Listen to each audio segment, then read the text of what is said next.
There has been a lot of controversy surrounding the idea of an 18-game NFL regular season. Obviously, the owners want it to make more money, but 2 more games of regular season play could make things sketchy for the players and for teams heading into the playoffs possibly having to deal with more injuries. There is also a few other logistical questions about what would happen if we had an 18-game regular season, which I'll try to answer. Honestly, I think the 18-game regular season might not be such a bad idea, if of course it's implemented correctly. And that is what we'll be doing in this video, going over my idea for an 18-game regular season. So let's get to the first and obvious question. How do we make sure players are rested? I say we implement a 20-week regular season with 2 bye weeks per team. Now the NFL currently has a 17-week regular season with 1 bye week per team. But I think the reasonable thing to do here, if we're going to add 2 more games to the regular season, is to add another week off for the players to rest. Now, the NFL's current bye week system is flawed, as many teams get their bye as early as week 4 or as late as week 12. So in the process of making things a 20-week regular season, I'm going to also fix bye weeks to make sure teams don't get their bye week too early or too late, to the point where they have to play like a bunch of weeks straight. I think there should be 8 different bye weeks. Weeks 5, 6, 7, and 8, and weeks 13, 14, 15, and 16. The teams that have their bye on week 5 will also have their second bye on week 13. The teams that have it on week 6 will have the second one on week 14, and so on. And this divides up perfectly, considering a quarter of the league can have their byes on each of these weeks. 8 out of 32 teams would have their byes on each of these weeks. This is perfect for the fans too, as 12 out of 20 of these weeks you get all 32 NFL teams playing. And the other 8 out of 20 you still get 3/4 of the league. That's not too bad either. You can have a Sunday night game, a Monday night game, a Thursday night game, and still have 9 games for regular broadcast unlike Sunday afternoons. The final 4 weeks of the season will still feature all 32 teams playing, which could lead to maximum intensity for both playoff spots and of course tanking for draft position. And the first 4 weeks of the season will also feature all 32 teams playing.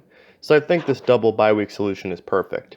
In fact, considering that the teams will have had their bye weeks on 5 and 13, 6 and 14, 7, 15, and 8 and 16, they will already be more well rested through those weeks than they would be under the NFL's current system. Of course, they'd have to play more games afterwards, but still.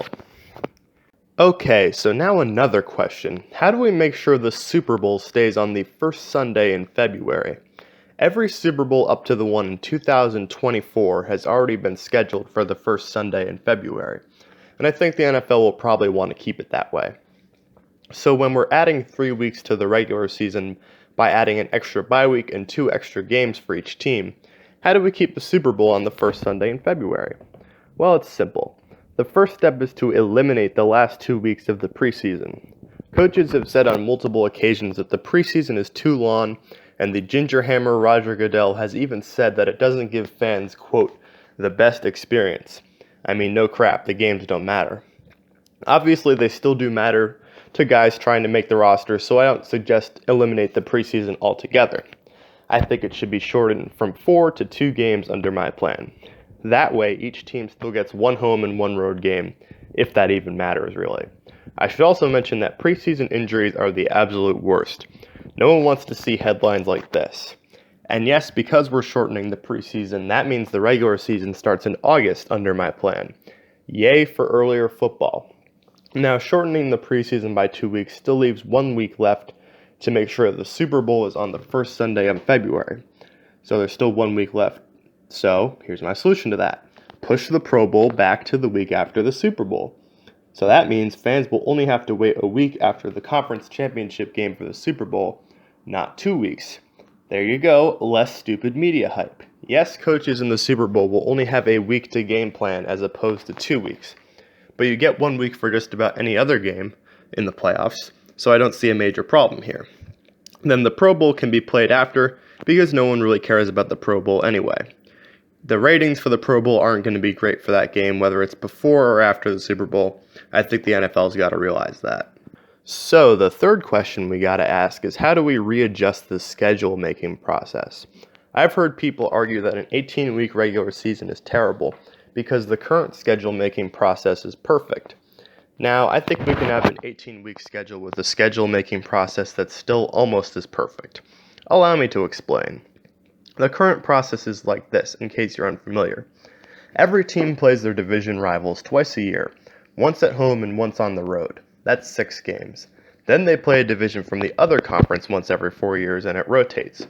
For example, the NFC East plays the AFC East this year. Next season, they'll play a different division from the AFC. So that's 10 games. Teams also play a division from the same conference every year. So as an example, the NFC East plays the NFC North this year. That's 14 games. But we have a 16-game regular season currently, so where do the other 2 games come from? Well, that's where things get a little more complicated.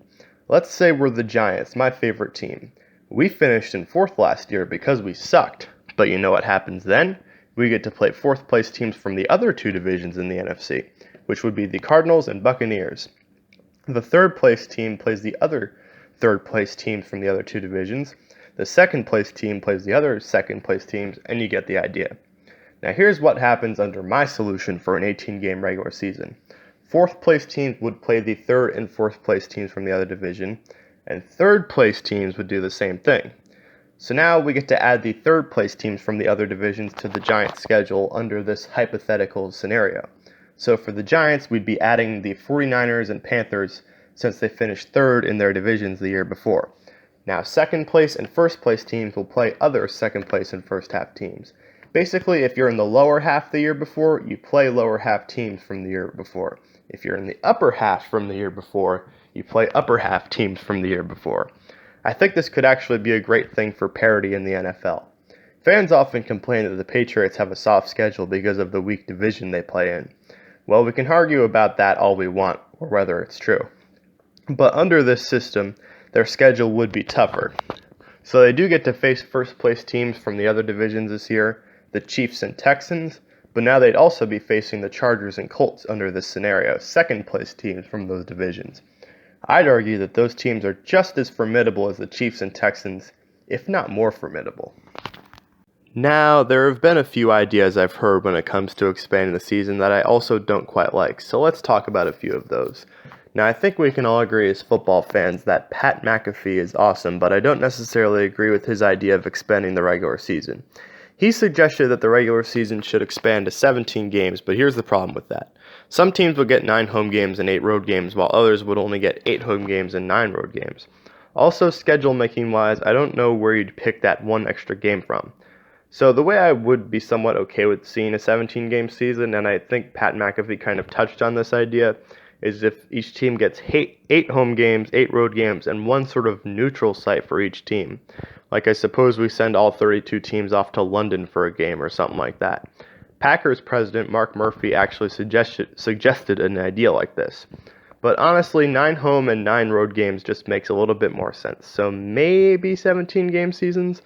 I don't know. Certainly wouldn't be as bad as this next idea I'm about to discuss. Let's talk about it, and the NFL Players Association thankfully voted no on this whole debacle of an idea.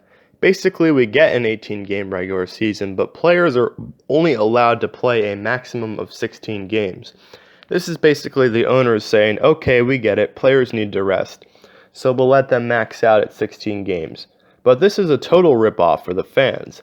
Imagine if you're a Chiefs fan, you paid good money to see Patrick Mahomes throw some no-look passes at Arrowhead, and instead you see Chad Henne. Mahomes is perfectly healthy, but he has to sit out this game because of the 16-game rule.